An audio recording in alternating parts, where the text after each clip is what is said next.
High বন্ধুরা, আমি প্রিয়া। আজ করে দেখাবো পাঁচমিশালি ডালের রেসিপি। চলো, এটা তৈরি করার জন্য সবার প্রথমে আমি এখানে পাঁচমিশালি ডাল নিয়েছি, যেটা আমি দোকান থেকে কিনে এনেছি। এখন দোকানেই না অ্যাভেলেবেল পাওয়া যায়। এটাকে প্রায় আমি 5 ঘন্টা ভিজিয়ে রেখেছিলাম। এবার এটা একটা প্রেসারের মধ্যে দিয়ে নিচ্ছি সিদ্ধ করে নেওয়ার জন্য।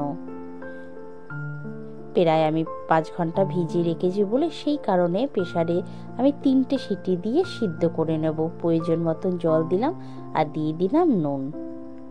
নুনটা স্বাদ অনুযায়ী দেবে। এটাকে আমি সিদ্ধ করে নেব। আমি আগেই বললাম 3টে সিটির মতন। এই রেসিপিতে কিছু সবজি ব্যবহার করব, যার মধ্যে পেঁয়াজ, টমেটো, ক্যাপসিকাম। এখানে গাজরও ব্যবহার করতে পারো। আমি কড়াইতে তেল গরম করে তেজপাতা, শুকনো লঙ্কা, জিরে ফোড়ন দিয়ে দিলাম। জিরেটা যখন হালকা একটা লাল কালার হয়ে যাবে, দিয়ে দেবো 1/2 চামচ আদা বাটা, রসুন বাটা, আর দিয়ে দিলাম ঝালের জন্য কাঁচা লঙ্কা বাটা। সবগুলো ভালো করে মিশিয়ে এটা ভেজে নেব।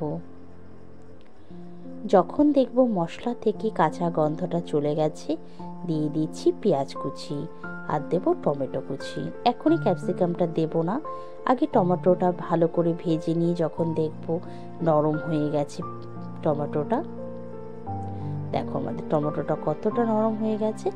এবার দিয়ে দেব ক্যাপসিকামটা। ক্যাপসিকামটা দিয়ে কিন্তু বেশি ভাজবো না। ক্যাপসিকাম গলে গেলে এই রেসিপিতে কিন্তু খেতে একদমই ভালো লাগবে না। 1-1.5 মিনিট একটু ভেজে নিয়ে দিয়ে দেব হলুদ, রঙের জন্য সামান্য কাশ্মীরি লঙ্কার গুঁড়ো, টেস্টের ব্যালেন্স আনার জন্য একটু মিষ্টি। নুনটা আমি এখনই ব্যবহার করব না, কেন আমাদের ডালে কিন্তু নুন দেওয়া আছে। যদি প্রয়োজন হয় তাহলেই আমরা দেব।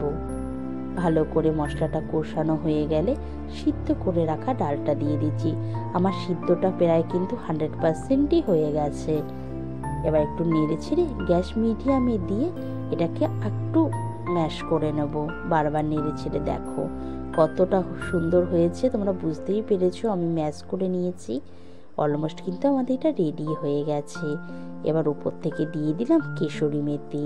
এখানে কেশরি মেথির পরিবর্তে তোমরা ধনে পাতাও ব্যবহার করতে পারো, তাতেও কিন্তু খেতে দারুণ লাগবে।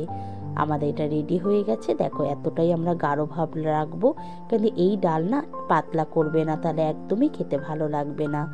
দেখো কত সুন্দর হয়েছে। এটা শুধু ভাতের সাথে না, রুটি